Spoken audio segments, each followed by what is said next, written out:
atentos para que possamos entender satisfatoriamente o que a nossa irmã irá nos tecer nessa noite. Então, boa noite a todos. Hoje vamos estudar mais uma questão do Livro dos Espíritos. Essa questão, ela está dentro do capítulo sobre a emancipação da alma.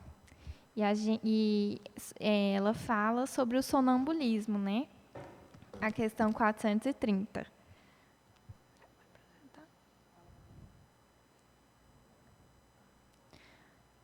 Então, vamos só ler a questão. Então, do capítulo 8, Emancipação da Alma, sobre o sonambulismo. Eu vou ler a questão, depois vou explicar melhor para vocês entenderem. Então, Allan Kardec pergunta: pois que a sua clarividência é de sua alma ou de seu espírito, por que é que o sonâmbulo não vê tudo e tantas vezes se engana? Então, primeiro vamos entender o que é o sonâmbulo, né? E o que é a clarividência. Vamos colocar esses conceitos aí. Quando você pergunta para alguma pessoa que você conhece aí, na sociedade em geral, o que é o sonâmbulo, né? Ela vai falar, é aquela pessoa que enquanto está dormindo consegue fazer outras coisas. Consegue cozinhar, sair de casa, conversar. E para a gente aqui, né, no Espiritismo, o que seria essa pessoa sonâmbula? Então, todos nós, quando vamos dormir, né, nos pegamos no sono, o nosso espírito ele consegue se emancipar do nosso corpo físico. O que é isso? Então, o espírito ele consegue parcialmente se livrar do corpo físico, né? Ele ainda fica ligado por um cordão, mas ele se vê livre da matéria, do corpo físico. E o sonâmbulo é a pessoa, né, que o corpo dorme, o espírito se emancipa, e esse espírito ele consegue controlar esse corpo que estaria dormindo.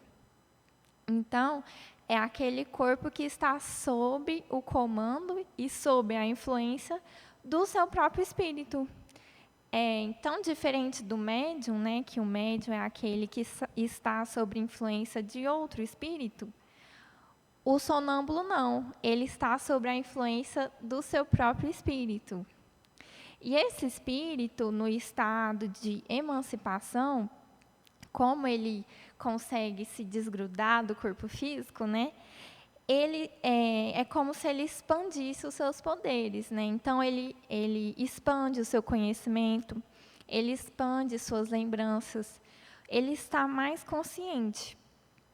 Então esse espírito ele tem a capacidade de se distanciar do corpo físico, ele tem a capacidade de ver, de ouvir, de perceber. E essa capacidade de ver à distância é a clarividência. Então, o sonâmbulo, enquanto o corpo dele lá está sob influência do seu espírito está em outro lugar, percebendo, vendo outros espíritos. E essa é a clarividência, ou seja, a capacidade de o espírito enxergar sem necessitar do olho, do ouvido, do corpo físico. Então, é isso. E Allan Kardec está afirmando, né, que o sonâmbulo ele tem a clarividência e essa clarividência ela vem do seu próprio espírito. Então, por que mesmo assim o sonâmbulo ainda se engana e não consegue ter conhecimento de tudo, né? E os espíritos vão responder. Primeiramente, aos espíritos imperfeitos não é dado verem tudo e tudo saberem. Não ignoras que ainda partilham dos vossos erros e prejuízos. Então, essa primeira parte da resposta, ele está explicando que o sonâmbulo, assim como a maioria de nós aqui na Terra, ainda somos espíritos imperfeitos. Então, nós ainda não compreendemos tudo, nós ainda não precisamos compreender tudo. Então, não nos é necessário saber tudo, assim como o sonâmbulo, né? Aí ele vai continuar com a resposta. Depois, quando unidos à matéria, não gozam de todas as suas faculdades de espírito. Ou seja, nesse estado de emancipação que eu expliquei, o espírito ele ainda está ligado ao corpo físico, ele não está totalmente livre. E essa ligação, ela ainda está limitando todas as faculdades do espírito. Então, esse espírito ele está sobre certas limitações. Um dos motivos do espírito não poder, do sonâmbulo não poder saber de tudo, né? E continuam com a resposta. Deus outorgou ao homem a faculdade sonambúlica para fim útil e sério, não para que se informem do que não deva saber. Eis porque os sonâmbulos nem tudo podem dizer. Então, ele está falando que essa capacidade do sonambulismo, ela é uma dádiva, né? Ela é um presente que nos foi dado a algumas pessoas para que elas utilizem disso para fins positivos, fins de verdadeiro crescimento. Não para a gente usar de vantagem, né? Para a gente usar para saber da vida dos outros, enfim, motivos materiais. Então, quando essa faculdade não está sendo utilizada da maneira certa, é claro que os espíritos vão colocar limitações nisso. Então, esse é um dos motivos do sonâmbulo ainda não saber de tudo e ainda se enganar. E faz parte do nosso processo evolutivo a gente cada vez mais adquirir mais conhecimento e cada vez adquirir mais valores morais e cada vez conhecer mais. Então, faz parte disso, do nosso crescimento, não saber de tudo ainda e não precisar saber de tudo ainda. E isso vale de regra também para o sonambulismo, né? Então, é isso. Muito obrigada pela oportunidade e vamos ter uma ótima palestra agora. Nós agradecemos a nossa irmã Isabela Garcia, da MEAC, Mocidade Espírita, aqui da Radiação, Aprendizes do Caminho, pelas colocações, e que nos ajudará, quando formos estudar essa questão, abrindo assim o nosso entendimento. Que Jesus possa te abençoar. E agora é o segundo momento, que é o estudo do livro do Evangelho segundo o Espiritismo. E também nós recebemos aqui a nossa querida irmã Maria Josina, da Radiação Trabalhadora, da nossa Casa de Oração, que vai tecer os comentários sobre o capítulo 21, haverá falsos cristos e falsos profetas. O item 4, missão dos profetas. Que a nossa irmã receba o nosso carinho e abramos o nosso entendimento para captar a mensagem de amor e de luz dessa noite. Boa noite a todos. Que a paz de Jesus permaneça em nosso coração, hoje, amanhã e sempre. Que assim seja. Nós fizemos um apanhado do capítulo 21, de uma forma mais ampla, justamente para analisarmos e vermos o quanto é importante a nossa missão aqui na Terra. Começando falando sobre a missão dos profetas, que é o tema específico desta noite, o Evangelho diz: atribui-se geralmente aos profetas o dom de revelar o futuro, de maneira que as palavras profecia e predição se tornaram sinônimas. No sentido evangélico, a palavra profeta tem uma significação mais ampla, aplicando-se a todo enviado de Deus, com a missão de instruir os homens e de lhes revelar as coisas ocultas e os mistérios da vida espiritual.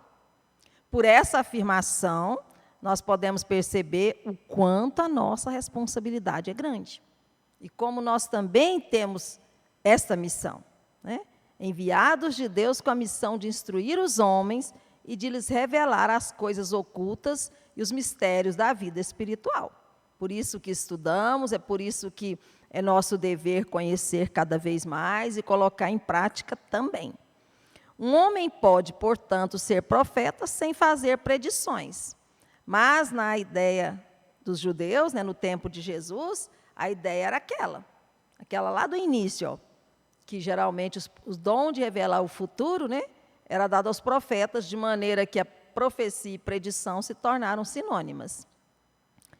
Eis porque, ao ser levado perante o sumo sacerdote Caifás, os escribas e os fariseus que estavam ali reunidos, cuspiram no rosto de Jesus e lhe deram socos e bofetadas, dizendo: Cristo, profetiza e diz quem foi que te bateu.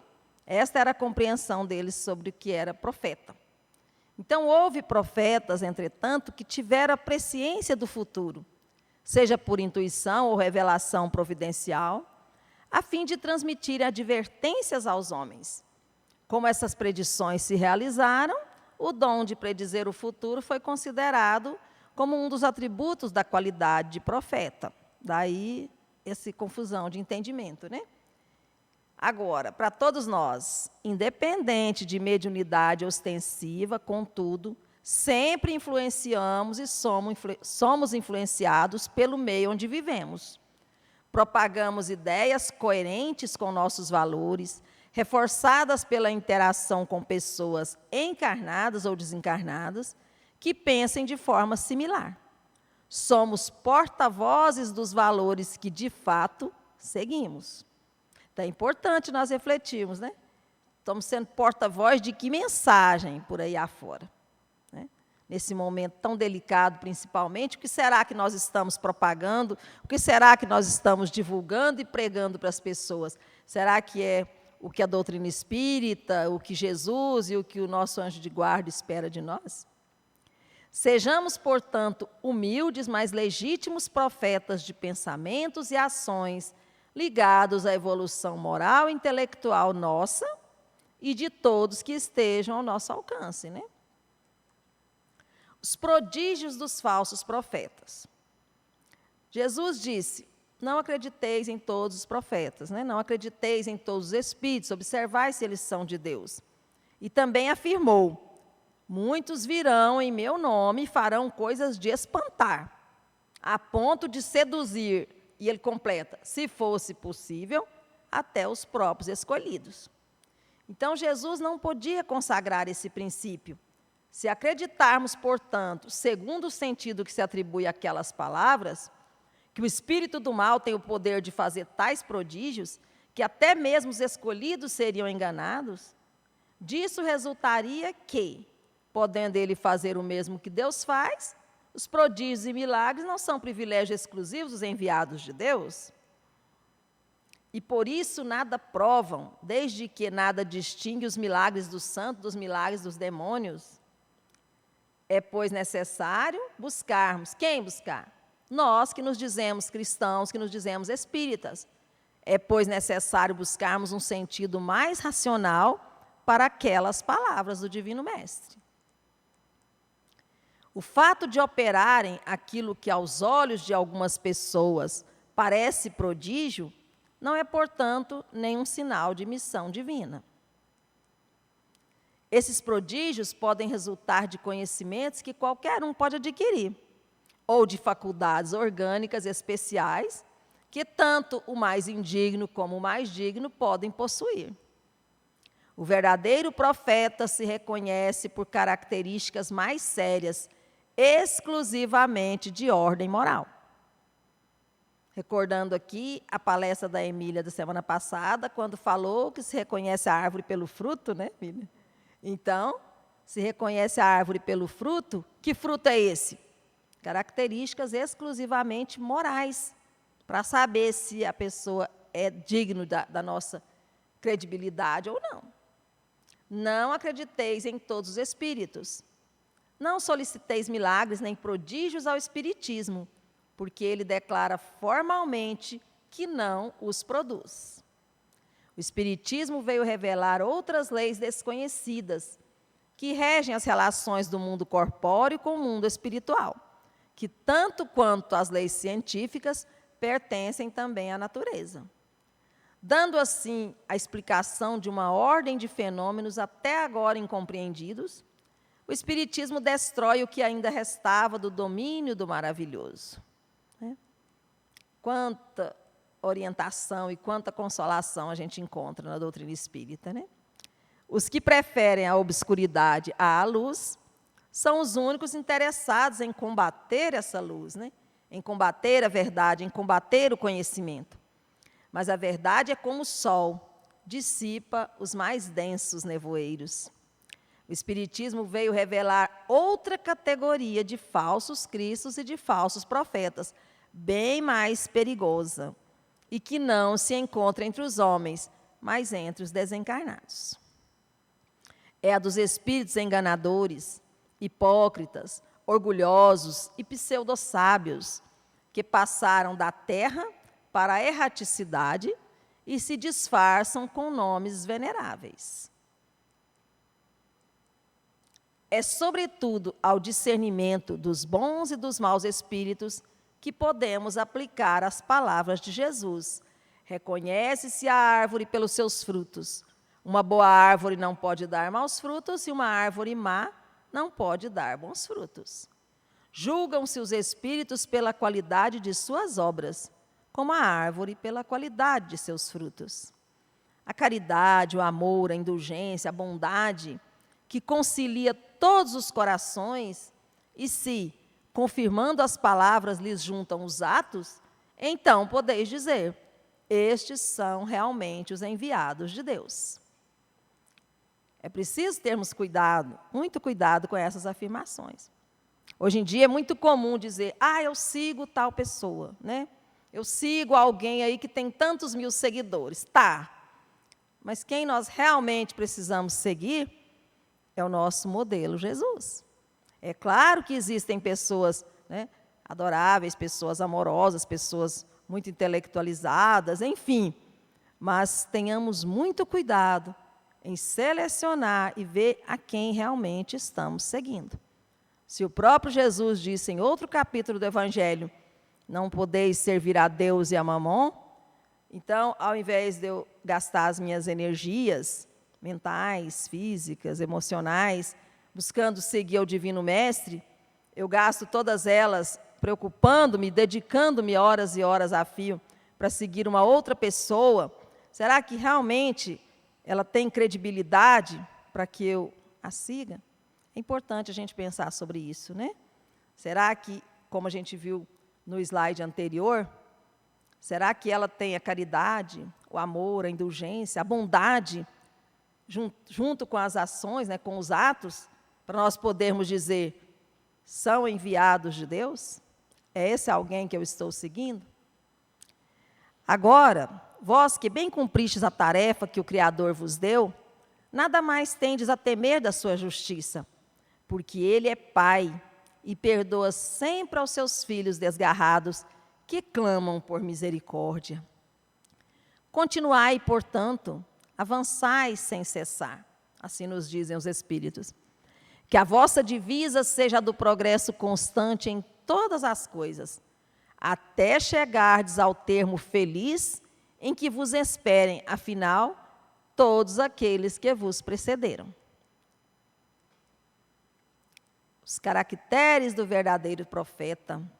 Desconfiai dos falsos profetas.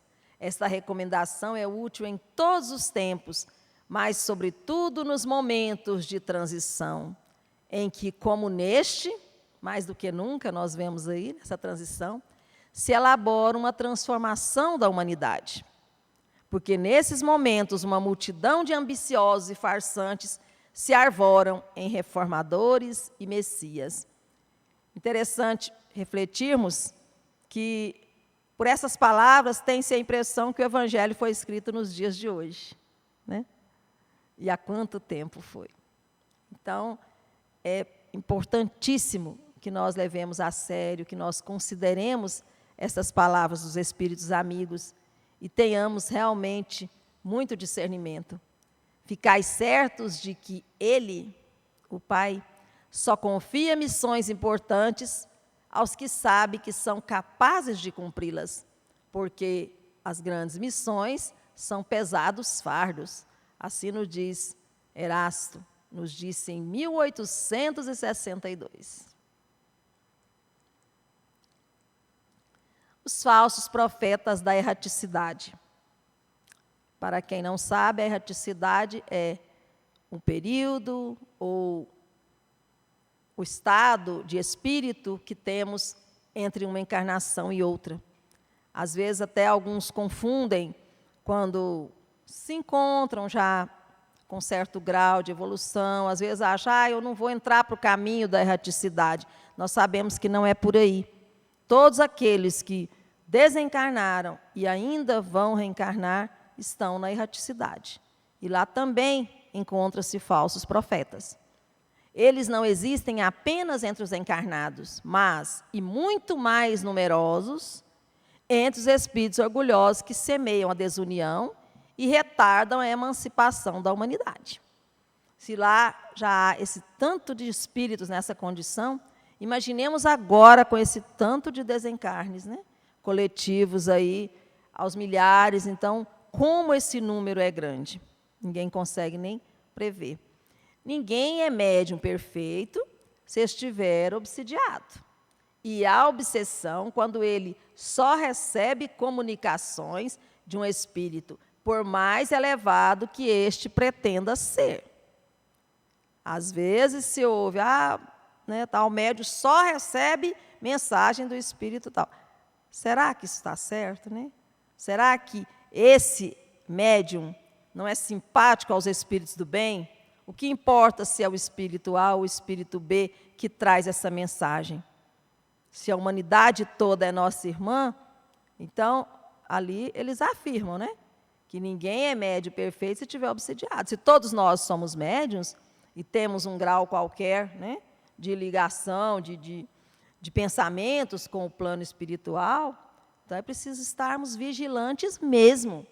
Porque se lá tem muito maior número esses falsos profetas, será que recebemos uma mensagem, nem se analisa, não, foi meu mentor, né? Será que é meu mentor mesmo? Será que eu tenho reservadinho um mentor exclusivo para mim? É importante nós pensarmos sobre isso, né?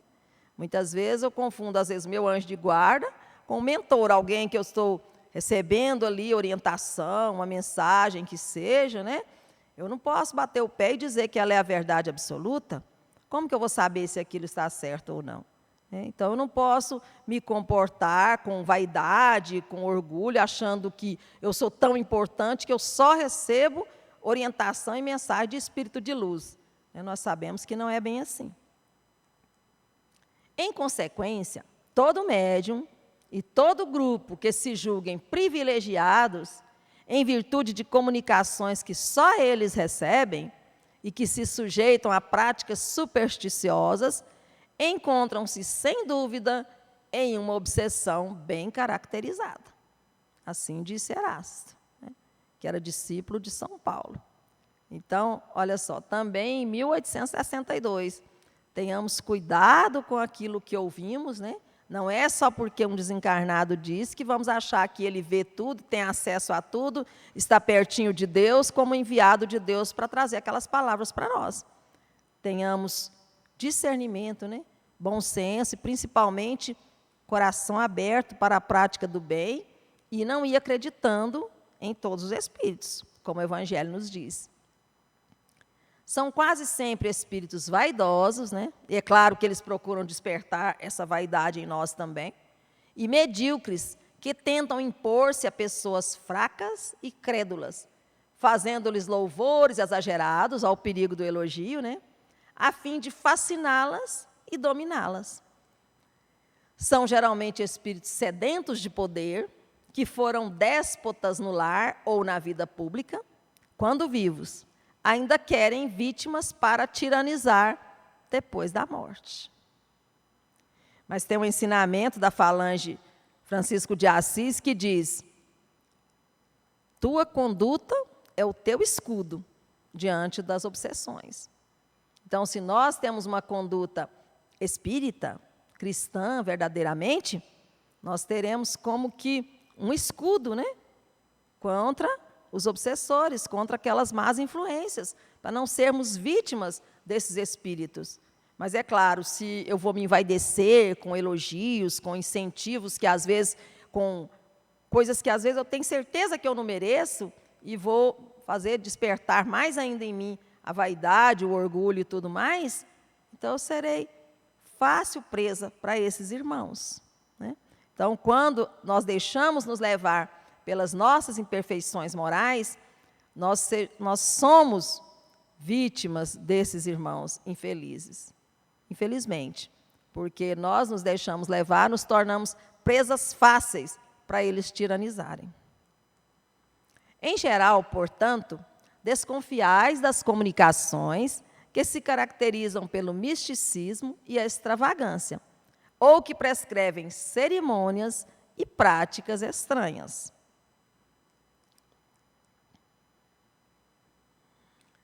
E o espírito Luoz, que se denominou espírito protetor em 1861, né? Melhor dizendo, foi denominado espírito protetor também, disse que os enganados são, bem entendido, os médios que não tomam as necessárias precauções. As nossas responsabilidades aí, né? Temos nisso, sem dúvida, um dos maiores escolhos, contra o qual muitos se chocam, sobretudo quando são novatos no espiritismo. É uma prova de que não podem triunfar, senão com muita prudência. Aprendei, pois, antes de tudo, a distinguir os bons dos maus espíritos, para não vos tornardes vós mesmos em falsos profetas. Olha só, né? Que tenhamos, então, antes de tudo, aprender a distinguir os maus dos bons espíritos. É claro que essa maldade é temporária, porque todos nós um dia atingiremos a perfeição, mas não, mesmo sendo temporária, nem por isso vamos deixar levar e sentir prazer nesses elogios, nesses incentivos para as coisas negativas, para o misticismo, e nos considerar, né, muito elogiados, muito queridos por esses irmãos, porque, na verdade, só vai nos prejudicar e nos atrasar a nossa evolução. E nós separamos uma lição de fonte viva, a de número 45, que fala com muita propriedade, né, como sempre o Emmanuel fala, sobre essa questão de sermos bons frutos. Diz assim, no Evangelho de João, capítulo 15, versículo 8, nisto é glorificado meu Pai, que deis muito fruto, e assim sereis meus discípulos. Em nossas aflições, o Pai é invocado. Nas alegrias, é adorado. Na noite tempestuosa, é sempre esperado com ânsia. No lar festivo, é reverenciado solenemente. Louvado pelos filhos reconhecidos e olvidado pelos ingratos. O Pai dá sempre, espalhando as bênçãos de sua bondade infinita entre os bons e maus, justos e injustos. Ensina o verme a rastejar, o arbusto a desenvolver-se e o homem a raciocinar. Ninguém duvide, porém, quanto à expectativa do Supremo Senhor a nosso respeito. De existência em existência, ajuda-nos a crescer e a servi-lo, para que um dia nos integremos vitoriosos em seu divino amor e possamos glorificá-lo. Nunca chegaremos, contudo, a semelhante condição, simplesmente através dos 1000 modos de coloração brilhante dos nossos sentimentos e raciocínios. Nossos ideais superiores são imprescindíveis e, no fundo, assemelham-se às flores mais belas e perfumosas da árvore. Nossa cultura é, sem dúvida, indispensável e, em essência, constitui a robustez do tronco respeitável. Nossas aspirações elevadas são preciosas e necessárias e representam as folhas vivas e promissoras. Todos esses requisitos são imperativos da colheita. Assim também ocorre nos domínios da alma. Somente é possível glorificar o Pai quando nos abrimos aos seus decretos de amor universal, produzindo para o bem eterno. Por isso mesmo, o Mestre foi claro em sua afirmação. que nossa atividade dentro da vida produza muito fruto de paz e sabedoria, amor e esperança, fé e alegria, justiça e misericórdia, em trabalho pessoal digno e constante, porquanto somente assim o Pai será por nós glorificado, e só nessa condição seremos discípulos do Mestre crucificado e redivivo. Então, realmente, a nossa missão, como profetas, como espíritas, como cristãos, ela é muito grandiosa. Precisamos estar mais de alma aberta, de coração aberto aos ensinos espirituais, né?